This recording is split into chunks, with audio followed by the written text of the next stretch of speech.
ఏదైతే 2019 నుంచి 2024 దాకా జగన్మోహన్ రెడ్డి గారి ప్రభుత్వంలో కుల మత భేదం లేకుండా పార్టీకి అతీతంగా ఆ పార్టీ ఈ పార్టీ లేకుండా కులం చూడకుండా మతం చూడకుండా ప్రతి ఒక్కరికి అందే విధంగా పథకాలు అందే విధంగా ఏదైతే నవరత్నాల భాగం పథకాలు అందించే విధంగా గవర్నమెంట్ రన్ చేశాడు.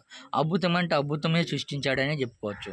జగన్మోహన్ రెడ్డి గారు ఏదైతే 2024లో ప్రభుత్వం నుంచి దిగిపోయిన తర్వాత టీడీపీ అరాచకాలకి అంతు లేదనే చెప్పుకోవచ్చు. అంతు లేదంటే అంతు కాదు, మామూలుగా కాదు.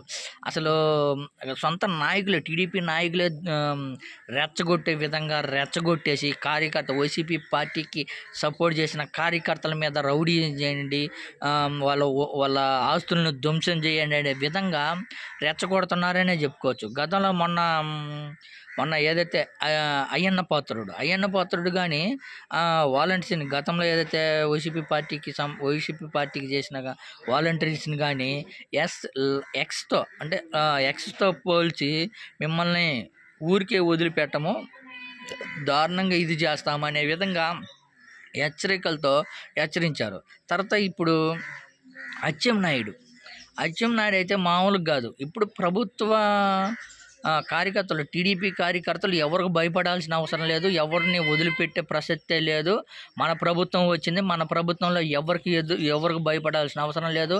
మీరు ఏ పని కావాలన్నా, ఎస్ఐ దగ్గరికి పోవాలన్నా, ఎండి ఆఫీస్ కావాలన్నా, ఎస్ఐ దగ్గరికి వెళ్ళాలన్నా, ఎండిఓ దగ్గరికి వెళ్ళాలన్నా మీరు పచ్చబిల్ల తీసుకొని వెళ్ళండి. మీకు కుర్చీ వేసి టీ ఇచ్చి ఎంతో గౌరవంగా చూసుకుంటారో, మీకు ఎవరైతే పనులు చేయరో వాళ్ళ పనులు ఎవరైతే చేయరో వాళ్ళని అంతు చూసే విధంగా మేము చూస్తాము. రేపు ఎవరైతే ఎంప్లాయీస్ ఉద్యోగులందరితో మేము సమావేశం పెడతాం. మీకు ఏ ఇబ్బంది రాకుండా మేము చూసుకుంటాం. కార్యకర్తలకు ఎవరు భయపడాల్సిన అవసరమే లేదు అని పబ్లిక్గా బహిరంగంగా చెప్తున్నాడంటే చూడండి, మామూలుగా కాదు. ఒకసారి ఈ వీడియో కానీ చూడండి మీరు ఒకసారి. సంవత్సరాల అవమానాలు పడ్డారు. నేను మాటిస్తున్నాను, రేపు అధికారులకు సమావేశం పెట్టి చెప్తాను.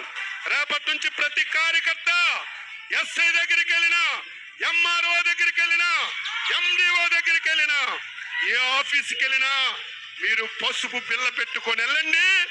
మీకు గౌరవంగా కుర్చీ వేసి టీ ఇచ్చి మీ పని ఏంటని అడిగి మీ అందరికీ పని చేయించే విధంగా అధికారులకు లైన్లో పెడతాను. ఎవరైనా ఒకలో ఇద్దరు నా మాటకు జవదాడితే ఏమవుతారో వారికి నేను చెప్పవలసినటువంటి చూడండి ఎంత దారుణంగా బహిరంగంగా, ఎంత నీచంగా రోడ్డు మీదనే బహిరంగ వ్యాఖ్యలు చేస్తున్నారంటే చూడండి. టీడీపీ నాయకుల దౌర్జన్యాలు, టీడీపీ నాయకుల గూండాగిరి ఎన్ని రోజులు కొనసాగిస్తారో ఎదురు చూడాలి మనం.